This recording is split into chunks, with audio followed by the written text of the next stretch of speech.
সাগরের তীরবর্তী পটুয়াখালীর কলাপাড়ায় মিষ্টি পানির অভাবে বোরো মৌসুমে অনাবাদি থেকে যাচ্ছে হাজার হাজার হেক্টর জমি। ভরা মৌসুমে সাগরের লবণাক্ত পানি উঠে আসে উপকূলীয় কৃষি জমিতে। লবণাক্ততার কারণে বোরো ধান চাষ করতে পারছে না কৃষকরা। এজন্য কৃষকরা দায়ী করছেন সুইচ গেটের অব্যবস্থাপনা, খাল ভরাট, দখল ও বন্দোবস্ত দেওয়াকে। কৃষিতে মডেল ইউনিয়ন নীলগঞ্জের খালের পাড় ঘেঁষা এলেমপুর, নবাবগঞ্জ, সুলিমপুর, ইসলামপুর, ঘুটাবাছা, কুমিরমারা গ্রামে কম বেশি বোরো চাষে ব্যস্ত সময় পার করছে কৃষকরা। এছাড়াও উপজেলার যে সমস্ত ইউনিয়নে মিঠা পানি মজুদ রয়েছে সেসব জায়গায় বোরো ধান চাষ করছে চাষিরা। এ অঞ্চলে কৃষি জমিতে ইচ্ছা থাকলেও বোরো আবাদ করতে পারছে না কৃষকরা। তবে যেসব খালে মিষ্টি পানি সংরক্ষিত রয়েছে তার কাছাকাছি কিছু জমিতে বোরো চাষ করছেন কেউ কেউ। নিজেরা খালে বাদ দিছি, যে কোনো সময় বাদ ছুটে যেতে পারে। সুলিজে শাটারের ভালো বন্দোবস্ত নাই এবং শাটারের রিপেয়ারিং এর দরকার আছে।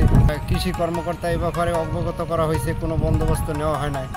অদূর ভবিষ্যতে হয়তো বা বাদ ছুটেও যেতে পারে, অপরিকল্পিত বাদ দেওয়া হয়েছে। এই বোরো চাষ করতে যাইয়া অনেক ধরনের সমস্যায় পড়ি।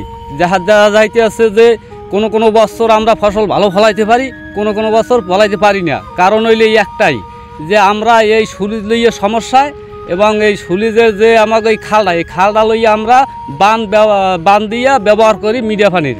কিন্তু এই মিডিয়া পানি রাখতে যাইয়া আমাকে বান দিতে হয়, কিন্তু এই বান ভাঙ্গে যায়। আমরা এই মিডিয়া পানি রাখতে যাইয়া এই সমস্যার ভিতরে আছি। যাদের জমির পাশে কোনো খাল নেই তাদেরই বেশি বিপদ। কেউ কেউ বাড়ির কাছাকাছি অল্প পরিমাণ জমিতে পুকুরের পানি দিয়ে বোরো চাষ শুরু করেছেন। আমাদের এতটুকু জায়গায় বীজ করার কারণ হলো এই যে আমাদের খালে মিষ্টি পানি থাকে না, খাল ভরাট হয়ে গেছে। আমাদের খালটা খনন করার দরকার, বা এতটুকু জায়গায় বীজ করার উদ্দেশ্য হলে আমার কিছু একটা পুষ্করিত অল্প কিছু পানি আছে, ওই পানির অনুযায়ী আমার যতটুকু জায়গা করতে পারি ওই অতটুকু বীজ করা হয়েছে। লবণাক্ততা থেকে স্থায়ী সমাধান চায় এই এলাকার কৃষকরা। কলাপাড়া উপজেলা কৃষক সমিতির প্রচার ও প্রকাশনা সম্পাদক নয়নাভিরাম গাইন নয়ন জানান, বর্ষা শেষে জমি লবণাক্ততা থেকে রক্ষার জন্য সুইচ গেটগুলো আশ্বিন মাসের শেষ দিকে আটকে দিলে মিষ্টি পানি সংরক্ষিত থাকত, যা থেকে বোরো সহ রবি শস্য চাষাবাদ করতে পারতেন। আপনারা জানেন বর্তমানে বোরো মৌসুম চলছে। এই বোরো মৌসুমে কলাপাড়া উপজেলায় হাজার হাজার হেক্টর জমি অনাবাদি রয়েছে।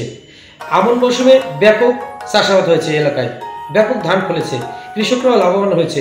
সেই কৃষকরাই আবার বোরো মৌসুমে চাষ করতে আগ্রহী ছিল, কিন্তু মিষ্টি পানির অভাবে আমাদের এই বোরো মৌসুমে কিন্তু কৃষকরা চাষ করতে পারছে না। এর প্রধান কারণ হিসেবে তারা দায়ী করছে কলাপাড়ায় যে সকল সুলিজ গেট রয়েছে সেগুলোর অব্যবস্থাপনা, সেগুলো সুলিজ গেট নাই, যে কারণে লবণ পানি ভিতরে প্রবেশ করে এই বোরো চাষ ব্যাহত করে। এছাড়াও আরও একটি সমস্যা রয়েছে, আমাদের এলাকায় যে সকল শাখা খাল রয়েছে সেই শাখা খালগুলো বহু এলাকায় ভরাট হয়ে গিয়েছে। যে ভরাট খালগুলো ইতিপূর্বেই অনেক প্রভাবশালী মহল বন্দোবস্ত নিয়েছে। এই বন্দোবস্ত নেওয়া এবং খাল ভরাট হওয়া এবং মিষ্টি পানির অভাবে এই বোরো মৌসুমে কিন্তু চাষ ব্যাহত হয়েছে। যদি এই মিষ্টি পানি সংরক্ষণ থাকতো, খালগুলো খনন করা থাকতো, তবে কিন্তু কৃষকরা ব্যাপক পরিমাণে আমনের মতো বোরো ধান চাষ করত। গত বছর এই উপজেলায় 1500 হেক্টর জমিতে বোরো চাষ হয়েছে। এবার লক্ষ্যমাত্রা 2000 হেক্টর। তবে উপজেলা কৃষি অফিস চলতি বছরে 3000 হেক্টর জমিতে বোরো চাষের লক্ষ্যমাত্রা প্রত্যাশা করছে। গতবার আমাদের 1500 হেক্টর জমিতে বোরো আবাদ হয়েছিল। এবার আমাদের টার্গেট রয়েছে 2000 হেক্টর জমিতে, কিন্তু আমরা যেটা ধারণা করতেছি যে এই বছর আমাদের 3000 হেক্টর প্লাস বোরো আবাদ হবে। এজন্য আমরা কৃষি প্রণোদনার মাধ্যমে আমাদের কলাপাড়া কৃষকদের জন্য প্রায় 1500 কৃষককে আমরা বিনামূল্যে হাইব্রিড বোরো ধান এবং উপসি বোরো ধান সাথে সার দিয়েছি। আমাদের কৃষি বিভাগে চলমান বিভিন্ন প্রজেক্টের মাধ্যমে আমরা কৃষকদেরকে উন্নত মানের বীজ এবং রাসায়নিক সার সরবরাহ করেছি। কৃষি অফিসের তথ্য মতে 12টি ইউনিয়নের প্রায় 1500 হেক্টর জমিতে বোরো চাষ চলমান রয়েছে, তবে এর পরিমাণ আরও বাড়তে পারে।